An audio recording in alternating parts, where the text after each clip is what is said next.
авч төрдөг байж.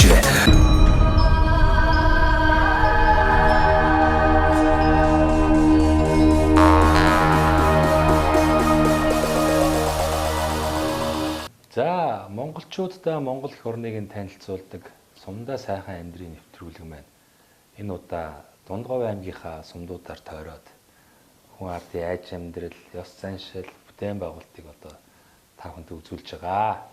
За тэгээд гурван сайхан одоо сумынхаа цуврал нэвтрүүлгүүдийг хүрэхийн өмнө тийм ээ.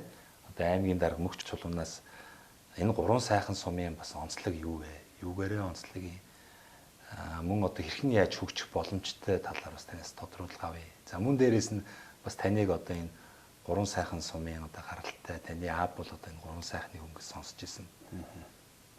За баярлалаа. Тэгээд манай гурван сайхан сум бол одоо бас жишг сум. Улстай одоо жишг болсон юм бүтээн байгуулалт хийгдэж байгаа. Дэд үтсийн хувьд болон барилга байгууллагын тогтчлолтын хувьд жишг сум гэж одоо бид нэрлэдэг. Манай аав бол энэ гурван сайхан сумын чулуут одоо багийн хүн байсан. За тийм учраас би бас гурван сайхан сумынхаа Улаанбаатар дахь одоо нутгийн зөвлөлийн тэргүүлэгчээр байдаг байлаа. Тэгээд одоо энэ жишг сум болох бүтээн байгуулалтыг одоо 2014 онд одоо эхлүүлж байхад одоо энэ улсын их хурлын гишүүн Эрдэнэ бид одоо бас хамтарч ирж уулзалтуудыг зохион байгуулж Улаанбаатар хотоос Сонгон архин дүүргээс одоо хар шороо, бор шороо зөөхөөс эхлээл бүгдээрээ ингээд бүтээн байгуулалтанд гар бие оролцож ингэж явлаа. За миний хувьд бол одоо гурван сайхан сумынхаа талаар бол маш одоо хүүхэд байхаас л мэднэ одоо их газрын жолоонд байнга очиж тоглож өссөн. Тэгээд энэ тэнд одоо байгалийн үзэсгэлэнт газар гадаад дотоодод ингээд явж исэн ч гэсэн ямар сайхан ингэж харчаад харсан даруйдаа тэгээд за нэг их газрын жолоонд нэг очих юмсан гэж ингэж бодогддог. Тийм сайхан газар байгаа. Тэгэхээр манай сумын хувьд бол одоо аялал жуулчлалын чиглэлээр одоо хөгжүүлэх газрын жолоогоо төшөглөөд аялал жуулчлалын чиглэлээр хөгжих одоо бүрэн боломжтой. За мөн одоо уул уурхайн чиглэлээр одоо хөгжих боломжтой. Одоо бол ахмадуудын тэтгэврийг тэглэсэн одоо салхитын мөнгөний орд гэдэг одоо Эрдэнэ салт гэдэг одоо компани байна. Эрдэнэ салт компани гурван сайханд үйл ажиллагаа явуулдаг. За мөн одоо гантигны уурхай байна. Нүүрсний уурхай гэх мэт одоо жоншны уурхайнууд одоо бас гурван сайхан сумд үйл ажиллагаа явуулж байна. Энэ олон уул уурхайн одоо компаниуд бас байгаа учраас гурван сайхан сум бол одоо орон нутгийн хөгжлийн сангийн хөрөнгө оруулалтаараа бол одоо аймагта тэргүүлдэг. Мөн одоо гурван сайхан сум, Баянжир олон сум хоёр уул уурхай төшөглсөн сумууд маань бол одоо бие даасан төсөвтэй өөрсдөө одоо аймагаас одоо татаас авахгүй одоо аймагта төсөв бүрдүүлдэг юм сум болсон байгаа. Гурван сайхан, Баянжир олон сайн цагаан сумууд бол одоо ингээд аймагта төсвийн орлого бүрдүүлдэг. За энэ ч утгаараа бас одоо гурван сайхан сумын бусад суманд одоо ажиллаж байгаа албан хаагчид орон нутгийн дэмжлэг аймагаас одоо 20%, сумаас 20%, 40% одоо нэмэгдэл болгодог бол гурван сайхан, Баянжир олон сумдууд сумаас бас дахиад одоо 10% нэмээд ингээд 50% нэмэгдэл цалин дээр нь бол болгодог ийм боломжтой болоод байгаа. Ер нь бол малын чиглэлээр бол хөгжих боломжтой. Энэ жил ихэд одоо манай аймагаас улсын аврам малчин одоо 9 малчин улсын аврам малчнаар тодорч одоо шагнагдсан байгаа. За энэ дунд 2 малчин бол одоо гурван сайхан сумаас одоо улсын аврам малчин ингээд тодорж байна гэхээр одоо манай гурван сайхан сум бол бас одоо энэ мал аж ахуйн чиглэлээр за уул уурхай аялал жуулчлалын чиглэлээр ингээд хөгжих бүрэн боломжтой гэдэг нь бол харагдаж байгаа. Тэгээд та сая түрүү хэлсэн шүү дээ. Одоо аав бол гурван сайхан гэх гэдэг. Тэгэхээр та ер нь бас яг гурван сайхантай төрсөн үү? Эсвэл одоо өөр газар төрвөө? Ээж бас аль нутгийн хүн байдгийг те? Манай аав бол одоо гурван сайхан сумын чулуут багийн хүн байсан. Одоо ах дүү нар гурван сайхантай байна. За манай ээж бол одоо Өмнө Говийн Манлай сумын хүн. Өмнө Говийн Манлай сумын төрсөн Өмнө Говийн Манлай сумын хүн. Одоо тэгээд Манлай сум, Үлзийт сум хоёр бол одоо бас нэг сум байгаад одоо Үлзийт бас ингээд тасарсан Буянт гэдэг ингээд сум байна. Үлзийтээр одоо бас манай ээж хамаатнууд байна. За би бол Дорноговын Зүүн Баянд төрсөн. Манай ээж аав хоёр маань одоо хоёулаа их сургууль төгсөөд хотод танилцаа тэгээд аав цэргийн хүн байсан болохоор одоо 100 баянд томилогдоод би бол 100 баянд төрсөн Дорноговын одоо 100 баянд төрсөн юм байна. Тэгээ яалтчгүй одоо 3% гаралтай хүн биш үү тийм ээ? Одоо 3% хүн би ч одоо хотод байхад нутаг хаан хөөхөр говьл гэдэг нь аль хөөх нь 3% л итгэв байлаа. Одоо бол ингээд нэг Дундговын аймгийнхаа засаг даргаар ажиллаж байгаа учраас одоо Дундговоор өглөөд ингээд явж байна.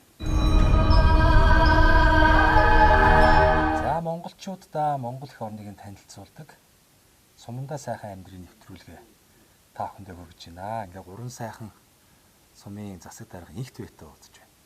За 3 сайхан сум гэхээр одоо манай монголчууд минь бас танаа сумын сургийг бол сонсч ирсэн тий.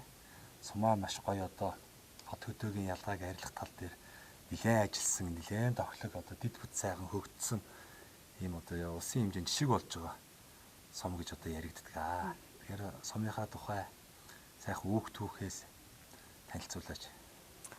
За манай сум маань одоо сая өнгөрсөн жил 100 жилийн тэмдэглээ. Ингээд 101 жилийн түүхийг эхлүүлээд ингээд явж байна. Тэгээ үе үеийнхаа хөдөлмөрч ард түмэн үе үеийн удирдлагуудынхаа хийждээс энэ үүсгэн байгуулсан 3 сайхан сумаа бас цаашд ингээд хөгжлийн аваа явж байгаадаа бас их таатай байгаа. Тэгээд 2014 оноос эхлээд цаг үеийн нийгэмтэйгэн зохицууд одоо сум шинжилгээ гэдэг энэ төслийг маань хэрэгжүүлсэн байж байгаа. За энэ бол төслөөр нь бол улсын жишг сум болсон. За жишг гэдгийн гол утга бол одоо иргэдийн оролцоогоор жишг болсон байж байгаа. За иргэд маань өөрсдөө сум орны хөгжүүлэхийн төлөө гар бие оролцож санхүү төсвийг гаргаж улсын төсөөс мөнгө гаргалгүйгээр гадаад улс олон улсын төсөл болон иргэд өөрсдөө мөнгө босгож хандив босгож ингэж сумаа шинжилснээр бас онцлог байгаад байгаа. Тэгээд энд бол одоо гол энэ сумын шинжилгээ ажлыг санаачилсан бол одоо Эрдэнэрийн сайд хурлын гишүүн маань одоо яг энэ сумын нутгийн зөвлөлийн дарга болоод тэгээ 14-нд тэгээд ингээд сумынхаа төслийн хэрэгжүүлэхийн төлөө бол иргэдтэйгээ ирж уулзсан. За эхний 3 сар бол юм гэдэг нь бол иргэдийг одоо энэ орчныг өөрчлөх талаар бол хандлага өөрчлөх юм уулзалтыг бол хийсэн. Эхлээд мэдээж иргэдийн хандлага ойлгуулж игээд тэгээд дараа нь бол одоо иргэд маань зарим нь бол одоо ингээд барьж исэн байшинган буулгаад гараашаа барьсан байсан гараашаа буулгаад сум орныхоо хөгжлийн төлөө иргэдийн төлөө бас ингэж бас өөрсдийнхөө одоо өрхийн юм хөрөнгө оруулалттай дээр бас ингэж золиослж ингэж сайхан сэтгэл гаргаж бий болсон. Тэгээ энэний гол утга бол нөгөө иргэдтэйгээ ярилцах ойлгох хандлагын өөрчлөлт бас үр дүн бол ингэж харагдаж сумаа үди зэрэгтэй сайхан болгосон байж байгаа. За цаашдын бид бүхний одоо өнөөдөр ажиллаж байгаа гол зорилго бол одоо энэ хүү бүтээн болсон сум орныхоо хийж бүтээснийг нэг сэргээн засчихлаад тэг өшөө мөн иргэдийнхаа одоо санал хүсэлтэн дээр тулгуурж бүтээн байгуулт юу юм тийм ээ өшөө илүү жишг болох одоо ингээд бас харцсангуу одоо бас ингээд хөгжлийн төлөө бас ингээд сумдууд манаас их юм хийдэг боллоо. Тэр бүхэнтэйгээ мөр зэрэгцээд бол илүү алах юм төлөө илүү одоо хөдөө орон нутагт ягаад тэр төв нийслэг үйлчлэгээнүү төв нийслэлийн тав дахь байж болдгоо гэх тийм ээ тэрийг бий болгох төлөө бас ингэж хичээж ажиллах юм бол бодлого барьж ажиллаж байгаа. Дид бүтэц амьдрах орчин бол ингээд сайхан болчлоо. Одоо цааш нь төрийн үйлчлэг, ард түмэнд үйлчлэх, ард түмэндээ хүргэх одоо энэ төрийн албаны ядан боловсон хүний нөөц чухал байж байгаа манайд. За ийм учраас сая 12 сард сумынхаа иргэдийн хурлаар хүний нөөцийн үйлчлэг дэмжихийн хөтөлбөрөөр батлуулаад авсан байж байгаа. Тэгээ энэнийхэн санхүүжилтээр мэдээж одоо орон нутагт ажиллаж байгаа уул уурхай болон одоо бусад зардлаас ингээд санхүүжүүлж төрийн төлөө ажиллаж байгаа төрийн албан хаагчтай ажлын үнэлэх урамшуулах нийгэм баталгааг хангах юм гол бодлого юм. Тэгээ чанартай төрийн албыг бий болгох, чанартай төрийн албан хаагч, хариуцлагатай яс зүйтэй төрийн албан хаагч бий болгох төлөө ингээс ажиллаж байна. Харьцангуй Дундговын 15 сумаас 3 сайхан сум байна бас давуу талууд их байх шиг байна л та. За сумын төв мэн одоо дид бүт сайхан сайжраад их сайхан одоо сумын төвтэй болсон байна. За дээрэс нь одоо нөгөө Монгол даяар алдартай их газрын чулуу гэж одоо сайхан зогсолбор байгаа тийм. Энэ дэр одоо манай Дундговчууд маань дуу хөрвүүлгий нутаг гэж одоо бас омгшдаг. Тэгэхээр энэ их газрын чулуун дээр бас олон сайхан ивент арга хэмжээнүүдийг жил болгон уламжлалт болгоо зохион байгуулдаг болчихсон байгаа. Их газрын чулууга түшиглэн бас ямар одоо өөр сайхан аялал жуулчлал хөгжүүлэх тийм боломжууд байгаа гэж харж байна. За энэ бол бас говьд байгаа бас нэг онцлог гайхамшигтай ийм байгаль үзлэлт газар манай сумд бонус давуу тал болж байгаа. За тэгээд засаг даргынхаа үйл ажиллагааны хөтөлбөрт бол одоо аялал жуулчлалыг одоо хөгжүүлэх, аялал жуулчлалыг бий болгох, энэ чиглэлээр үйл ажиллагаа явуулах иргэн аж ахуйн байгуулалт дэмжиж ажиллана гэдэг залтууд тусгаал оруулж өгсөн.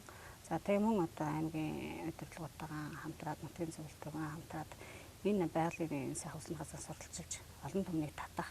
Үүн дээр үндэслээд сумын иргэд маань одоо өөрсдөө хийсэн бүтээгдэхүүнээ борлуулах. Тэнд одоо ажлын байр бий болгох, өрх болон орлоготой болгох. Жилээс жилд иргэд манаас тэндээс санаачлага авч энэ жил ийм юм байсан, эх жил ингэхээр мэд ингээд одоо бас иргэдийнхэн бас энэ амьдралын хөгжлийг биелэх гарцыг олж харна гэж бодож байгаа. За тэгээ энэ бол байгалийн усны газрын бол сурталчилж ажиллахын төлөө бол одоо ингээд удирдлагуудаа хамтраад ажилланаа. Одоо энэ цогцбор газар руу бол ерөнхийдөө засмал зам тавигдаг байгаа. Засмал зам тавийг бол хичнээн километр тийшээ тавих боломжтой вэ? Засмал зам тийшээ тавигдныг бол одоо орон нутгийн ард иргэд маань дэмжих үү? Сумын удирдлага бол бас үнийг дэмжиж ажиллах уу? Ер нь засмал зам хэрэгтэй юу? Сум руугаа ч гэсэн одоо энэ байгалийн цогцбор газар руу ч гэсэн засмал зам ер нь хэрэгтэй байна гэж боддгоо. Ер нь бол зам дагаж хөгжил хэрэгтэй гэж үзэж байгаа. Түүнээс ч бас одоо тэр чинь олон машин ингээл дураараа хорчин тэгэл эсүүд нь штэ. Тэгэхээр яг догцсон нэг одоо шугамаар ингээд замтай байвал хаанаа л хэрэгтэй баг тийм. Ерөнхийдөө их газрын чөлөөрөө маань одоо нэг өөр хангай дунд говь чойрын зам маань тэд дундуур явж байгаа штэ. Үүнтэй ертөлөд энэ хөндлөн замаас урагшаа огтлцолж 3 сайхан сум руугаа одоо нэг 38 км байгаа. Ийшин засмал зам тавих энэ бодлогыг бол одоо стрүүл ажил хөтөлбөрт бол оруулсан. Ямар ч гэсэн энэ 4 жилд тавилах хөндлөлт тэгээд одоо холбогдох ямар хүмүүсийн бүх хүмүүстэй хамтраад одоо иргэдтэйгээ хамтраад холбогдох албаны хүмүүстэйгээ хамтраад юм гэсэн засмал замтай болох асуудлыг эхлүүлж шийднэ гэдэг ингээд бодлогын баримтч тусгацсан. За тэгээд зам бий болж иж нөө иргэд маань түргэн шуурхаа очих. Тэгээд нэрсэн жачнаа гэсэн 5 тухтай яваад хүрээд ирэх тийм ээ. Ингээд зам дааж хөгжлөж иймэрхүү чиглэлтэй. Тэгээд ингээд замаа дагаад иргэд явж хахад нөгөөдгийг дагаад одоо шатгуун тугаас дааж чуун нэртэл өрөөд иргэдийн маань орлого гэдэг ингээд бас давхар гол нь одоо сум орон бол иргэд маань л орлоготой ажлын байртай амьдрал нь авчих юм бол гол хөгжил бол тэр шүү дээ. Мянга бүтээн байгуулалт байгаад төрийн албан хаагчдал хэдэн цалин аваад байна гэдэг бол бас хүн ардын маань хөгжилд бас тийм энэ хувь нэмэр байхгүй байх гэж бодож байгаа. Тэгэхээр иргэд маань юу хэн юу хийж вэ? Тэрийг борлуулахын тал дээр л одоо бүрэн дэмжиж ажиллах юм бодлого гарч ажиллаж байгаа. Гурван сайхан сум дээр одоо жижиг дунд үйлдвэрлэл шиг юм уу? Баялаг бүтээх одоо тийм боломж ер нь хэр байгаа вэ? Одоо тэр хийх түүх хийдэн ч гэдэг юм уу? Одоо магадгүй тий? За заавал одоо энэ орон нутгаас биш юм гэхэд зэрэгэлдээ бүс нутгаас түүх хийдийг авчираад үйлдвэрлэлээ одоо танаа сум дээр хийх ч гэдэг юм уу? Ер нь орон нутгийн хувьд хүн амын даац ер нь хичнээн хүн амьдрах боломжтой 10 ч гэдэг юм уу 20 мянга ч гэдэг юм уу 30 мянга ч гэдэг юм уу. Одоо хот бол та ажил амьдралын шаардлагаар очиод харж байгаа шүү дээ. Ерөөсөө тэр машин төр амьдрал. Тэгэл ерөөсөө бохирдол, стресс. Тэгээ Монгол маань одоо 3 сая 500 мянган иргэдтэй хүн ам харьцангуй цөөхөн. Сая 564 мянга хавтгаа төрүүлж байгаа газар нут. Тэгээ хөдөө орон нутг маань ерөөхдөө ингээд сүүлийн жилүүд ингээд хүн ам багасаал идэв. Өмнө хүүхд одоо нөхөн өрчхөн насны залуучууд нэг төрөөл байгаа. Тэгсэн ирнэл ингээд зарим сум дээр очихоор ингээд жилээс жилд хүн ам багасаад байгаа байхгүй. Танаас сумын хувьд магадгүй одоо сум маань өөрөө жишг сум болоод ингээд хот хөдөөгийн ялгаа арилж байгаа учраас харьцангуй бас хүн ам одоо хасагдах бос эсэргээрээ бараг нэмэгдэж байж магадгүй юм л та. Энэ тал дээр та юу гэж бодож байна? Ерөнхийдөө хүн амын бодлогыг бол нэмэгдүүлэх гол бодлого юм одоо хүмүүсийг татах одоо ялангуяа одоо хүний нөөцийн хөгжлийн хөтөлбөр гэдэг нь бас уялдаад би бол одоо гаднаас боловсрч хүн төрж ажиллаж байгаа шүү дээ. Заавал шилжиж ирж сумын энэ хөтөлбөр дээж дэмжлэг авна гэсэн энэ залт байгаа. За мөн одоо энэ уул уурхай бас одоо гол салхитын уурхай гэж ярьдаг. Одоо нэг ах дэдвэрийн зээл тэгэлсэн мөнгөний уурхай. Тийм мөнгөний уурхай гэдэг энэ уурхай болон бусад уурхайнуудын одоо албан хаагчдын ажилчдыг бол орон нутг руу шилжүүлж ирэх, орон нутгийн харьяатай болгох. За одоо манайх бол 2000 гаруй хүн амтайгаа ерөнхийдөө бол одоо нэг 5000 хүрэх ийм ихний хэлжимэл зорилго тавиад ажиллаж байгаа. Тэгээ уул уурхайгаа төшөөлээд бусад одоо иргэдийг татах боломж байна. Тэр бүгдээр л одоо сумынхаа энэ бусдаас онцлог энэ хийж үдээсэн дэд бүтцээ ашиглаж одоо иргэдэг бол татгаж гол ажиллана гэж бодож байгаамаа. Тэгээд үйлдвэр юу гэх юм бол манайх бол малаж хүн салбар байж байна. Тэгээд иргэдийнхээ энэ мах бэлтгэх одоо арга хэмжээ тийм үү одоо цагаан эдэг нь бас их алдартай. Манайс цагаан эдээ эрүүл одоо цагаан эд бол мах бэлтгэлээр одоо салбар одоо борлуулалтын шугамыг хайж ингэж одоо бас хамтарч ажиллах иргэдийнхээ мал аж ахуйн одоо салбарт ажиллаж байгаа орлогыг бас нэмэгдүүлэх талаар ажиллах юм чиглэлтэй байж байгаа.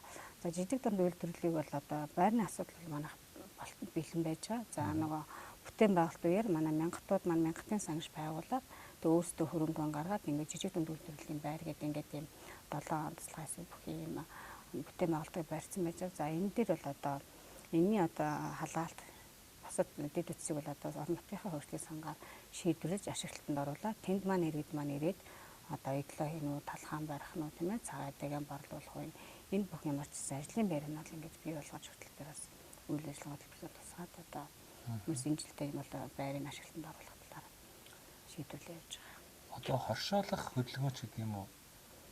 Зөвхөн одоо юу гэдгийг сая энэ жилээс ч одоо ингээл явсан чинь биш л дээ. Хоршоолох хөдөлгөөн бол одоо нэлээд дээрээс л явсан шүү дээ. Ноосны урамшуулч гэдэг юм уу. Тэгэл одоо нөгөө тэр урамшуулыг авах гал одоо борооны мөг шиг маш олон хоршоонд бий болоод тэгэл тэр дундаас нэг урамшуул өхөө болчихгод бүгдээрээ байхгүй болцгоо гэл тий. Тэгээ нэг хоршоо гэхээр л ганц нэг ченж маягийн хүмүүс ингээд сумдууд бий болчихсон тий. Зэрэгэлдээ ойр хавийнхаа малчтын ноосны олорыг цуглуулж байгаа л тэгэл одоо дотоод болон гадагш нь одоо ингээд өх маягийн ченж маягийн болцсон тий. Тэгээ нэг үйлдвэрлэл маань ерөөсөө явдггүй нөгөө түүхийд бэлтгэн нийлүүл тал дээр л ингээд гацаад байдаг байсан тий. Тэгээд миний хувьд одоо 290 сумаар явлаа. Тэгээд зарим сум дээр ингээд очиход бол ингээд зарим хүмүүс одоо хуучин нэгдэл нийгмийн үед амьдарч исэн дараа нар ч гэдэг юм уу, ахмад буурлууч гэдэг юм уу, тухайн сумнуудыг одоо удирдах байгаа.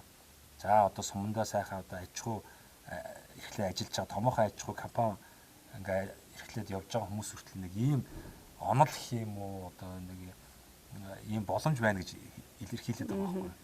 Хуучин нэгдэлгээл одоо сум болгол нэгдэл байлаа шүү дээ. Тэгээд энэ ч одоо тухайн орон нутгаас гарч байгаа бүхий л одоо арьс шир, ноос ноолоор одоо өвс одоо юу гэдгийг энэ байгаль малын гаралтай, байгалийн даралтах баялгаа бүгдийг ашиглаад ингээд бас монголчин нэг үсэг үйлдвэрлэгч орн байлаа шүү дээ, гэдэг шиг. За яг орчин цагт мэдээж хэрэг одоо ингээд төвлөрүүлээд тэрийг уус аваад авах нь хайш вэ. Орчин бидний одоо сонгосон нийгэм маань одоо тий чөлөөт арчилсан нийгэм бид нар амьдарч байна. Энэ утгаараа иргэдээ дэмжих бодлого угсаа явуулах бах. Тэгэхээр нөгөө орчин цагийн нөгөө компани засаглал байгаа шүү дээ. Хамгийн одоо зөв одоо хувьцаат компани гэдэг. Одоо жишээлбэл танаа сумын 2000 иргэд маань дундаа одоо хуучин нэгдэлч нэг одоо хувьцаат компани байгуулах нь шүү дээ. Тэгээд тэр одоо хувьцаат 2000 хүний оролцоотой хувьцаат компани маань орон нутгийн нөөц баялагийг бүрэн дүрэн ашигладаг, боловсруулдаг. Бүр болох юм бол нэмэн үртэг шингээгээд эцсийн бүтээгдэхүүн хийдэг. Маш олон ажлын байруудыг бий болгодог. Тэгээ магадгүй одоо жилийн эцээр иргэдэд дэмжиж ингээд хуваарлаа төгсөнч болж юм. Сайхан хурлаа хийж байгаа. За хэдүүл хайж энэ компанийнхад иргэд нэг юм цэгт болч. Ингэчийгээл нэг улам нэг үйл ажиллагаа томруулаад бүр ингээд сайхан хувьцаат компани одоо хэлбэрт ороод тэгэл ард иргэд нь засаг дараад хамгийн газар нь бас хянчдаг тий. Ингээд зөв менежмент хийгээ явуучих юм бол Монгол оронд одоо олон жижигхэн хоршоо гээл одоо ингээл нэг ченж маягийн хэлбэрээр ажиллаж байхаар тий сум болгон гэдэг иргэдэд том аж ахуйтай болчих юм бол тэгээд зөвхөн нэг хүний хамааралтай бус сумын бүх иргэдний үр шимийг хүртдэг болчих юм бол одоо Монгол улсын эдийн засаг гэсэн тий 330 хувьцаат компани нэмэгдэнэ гэдэг бол одоо тэгээд энэ үнгүүдэд байгаа нэг арьс шир маань ингээд ашиглалтанд ороод ирэх юм бол орон нутгийн иргэд ч гэсэн ажилдаа орлоготой сайхан бол Монгол улсын эдийн засаг тэр зэрэгээрээ томрох байлгүй гэж тийм саналыг бол маш их хүмүүс ярьдаг байхгүй. Та энэ орон нутгад бас олон жил ажиллаж амьдарч ирсэн үнэхээр одоо сум болгон дээр ийм хуучин нэгдэл шиг ийм хувьцаат компани бий болох юм боломж байгаа юу? Үүнийг одоо төр засгийн дэмждэг ч гэх юм. Эсвэл одоо сум танаа сум бол одоо маш боломжтой гэдэг байгаа байхгүй. Яагаад гэвэл сумын иргэд нь хэдүүлээ сумаа гоё болгох чинь ихэд бүгдээрээ нэгдэж нийлж чадчих байгаа юм чинь. Сумынхаа бүх ард иргэдийг сайхан амьдруулъя гээд нийлээд нэг хувьцаат компани байгуулъя гэдээ бас зохион байгуулалтанд орчмоор юм шиг санагдаад байна. За дээр үдээс нэгдэл гэдэг маань юу яагаад тэрнээс үргэлжилсэн одоо давших зам нэгдэл гэж хэлсэн тэр маань хоршоо болоод нийт малчин өрхөд маань бараг 80 гаруй хувь тэр хоршоонд байдаг. За тэгээ хоршоо нь бол ерөнхийдөө бол яг нь арьс шир түүх хэдийг нь аваад тэгээ эргээд нөө ашиган хүртээдэг иймэрхүү үйл ажиллагаатай явж байгаа. Одоо энэ хоршооны хөл бий болоод малчид өөрсдөө хоршоо байгуулсан аягүй хоршоо байгуулагдаж байна. За энэ дээр тулгуурлаад бий болохоор ингээ хэсэг бүлэг хоршоодыг одоо энэ орон нутгад ажиллаж байгаа уул уурхай тэгээд энэ сургууль цэцэрлэг байна. Цаашлаад бүсийн хэмжээнд ч юм энэ одоо талх нарийн бааны юм цехийн бий болгоо. Ажлын байрын нөлөө танам төрөн шангаад энэ төвс өрн газраас талх боорцгоод ажиллах биш тэр чинь хадгалтын гориг алдагдана. Тэгээд одоо дунд готлонц мандалгын хүнсэн. Тэгэхээр одоо энэ уул уурхад өдөрт нэг 100 ширхэг талах байдаг юм. Бүх уул уурхыг манахаас ав. Ингэж нийлүүл. За тэгээд сургууль цэцэрлэг байгууллагынхаа хүнсний хэрэгцээнийг бас эндээсээ ав, энэ цехээс ав. Тэгээд цаашлаад өшөөд ойролцоо сумдууд юу байна тийм ээ. Иймэрхүү маягтай бас ингэж явуулъя гэдэг одоо сургалтаа авах гэдэг имиташн зөвлөлтөйгээ хамтраад ингээд аймгийнхаа тоогоочтой холбоотой ярилцсан байж байгаа. Мөн одоо энэ уул уурхад ажилтдаг ажилтны наазахын зөв жижиг бэлийг нь хийя. Эдлийн цех болгоод нэг хоршоо эдлийн цех болгоод нэг хоршоо талах нарийн бооч гэдэг юм уу ингээд тэгээд тэндээ хэд ажлын байртай болгоод бэлийг нь ямар бэлийн хүмүүстэй тэр уурхай ажиллаж байгаа. Эхлээд хийгээд үзүүлээ болж байна болохгүй бол ахаад сайжруулъя гэдэг ингээд 100% хангадгүй маа гэхэд тодорхой хэмжээний нэгд орон нутагт одоо байгалийн баялгаа ингэж хуулж хамтарч ажиллаж байгаа юм чинь тодорхой хэмжээний ажилтны бэлий болон тэр үнснийхээ хангамжийг манахаас авчээ гэсэн юм гэрээг бас байгуулахаар саналаа тусахаар ингээд бэлтжээ байж байгаа. Мөн одоо зарим нэг хошоотойгоо уулзаад одоо тийм сургалтанд хамраа эдгээр бий болгоо байрыг чин гаргаж өгөө зөвхөн тэр бол түрээс юм авахгүй зардлаа өөрсдөө төл тэр байрыг ашиглалтанд оруулчих. Тэг ингээ өөрсдөө сурах хошоотын гишүүдээр сурах гэсэн иймэрхүү бас бодлогоор ингээ хамтран ажиллаж явж байгаа. Ер нь бол манайх бол ингээд сум шинжилгүүдээр мянгатын зөвлөгөөн гэж жил болго хийдэг гэсэн. За тэрэнд бол 1000-аас дээш малтай малчд маань ингээд 1 сая төгрөг ингээд авч очиж сумаархан хөгжилд ингээд зарцуулдаг. Тэрүүгээр ийм хийлээ, тийм хийнэ гэдэг ингээд явдаг гэсэн. За энэ бол сүүлийн үед бас ингээд зогссон байж байгаа. Энийг болохоор би зөвхөн 1000 гэж энэ малын тонтлуурлахгүй сум орныхон төлөөл хөрөнгө оруулалт хий бас сэтгэлээсээ дэмжих гэсэн заавал тэр сумын амьдарч ажиллаж энэ тэнд одоо бас ажил амьдрал хөөгөө явуулсан гадаа дотоод өөр улс амьтаасан 3 сайхан гэдэг бас нэрээр агуулж явдаг сумын хөгжлийн төлөө бас ингээд юм хийх юм бол ийм бүтээн байгуулалт хийх гэдэг нь энэ дээр хэдэн төгрөг нь тэгэхээр энэ бүтээн байгуулалтын санхүүг босгох юм зөвлөгөө үйлчлэл болох гэж байна. Энэ дээр та бүхэн үжинсэн юм нэг хөрөнгө босгох ч юм үйлчлэлтэй бас хийж гэж бодож байгаа. Яагаад тэгэхээр зөвхөн төсний мөнгөөр сум орны хөгжлийн төлөө яваад болохгүй тул нэгэнт бид нар иргэд өөрсдөө нийлээ сумаа юм болгосон чинь цаашаа ахаад хэдүүлээ хамтдаа явъя. Тэгээ тэрийг харин хайрлж хамгаалах ажлага тордох зардал мөнгө нь бол төр өөрөө хариуцаад ингээд эзэмжүүлээд бас ингээд тэнд одоо ингээд суманд одоо өсч хөгжиж байгаа хүүхэд багчууд залуучууд одоо ээж аав маань бүгд байгаа шүү дээ тийшээ явсан. Тэднийхэн төлөө бас ингээд сэтгэл гаргаж хөнгө оруулалт хийх юм хүмүүстэй бас нэгдэж ажиллах гэсэн юм гол бодлогоос болж ажиллаж байгаа. Тэгээд манай нутгийн бас их сайхан дууны үг гэдгийг одоо Суврлагшаас одоо энэ Содмын бат мөхгүй зохиосон хаатын дамагтай бол гэдэг энэ дууны нэг 2 мөр бас манай нутгийн иргэдэд их сайхан санагддаг юм шиг байна. Тэгээд амьдралсаа суугаад төмнийхээ алдар нь болсон 3 сайхан алсад яа хөөх азад итгэсэн 3 сайхан гэж ийм сайхан үгээр бас ажиллаж амьдарч байгаа юм. Тэр алсад яваан ч гэсэн бас ингээд сэтгэлээ сайхан сэргээж нутаг оронд луугаан ингээд сэтгэлээ чилээж бас ингээд сайхан ажиллаж амьдарч бүгдээрээ ингээд ажил хийсэн өдөө манай 3 сарчин нэг сайхан сэтгэлтэй их амжилттай дүр үнцэдэг. Тэгээд 3 сайхан гэсэн нутгийн төлөө бүгд одоо сэтгэлийн чилээж ингээд одоо санаа бодлоо илэрхийлж ингээд байнга хөрөнгө оруулалт хийж тусал дэмждэг нийт 3 сайхан шуудаа эрүүлэн хамгийн сайн бүнийг хүсэе. Тэгээд ямар ч гэсэн сум орныхоо хөгжлийн төлөө бид бүхэн сэтгэл гаргаж ингэж хичээж ажиллах болно гэдгээс ард иргэдэд боломжлъя.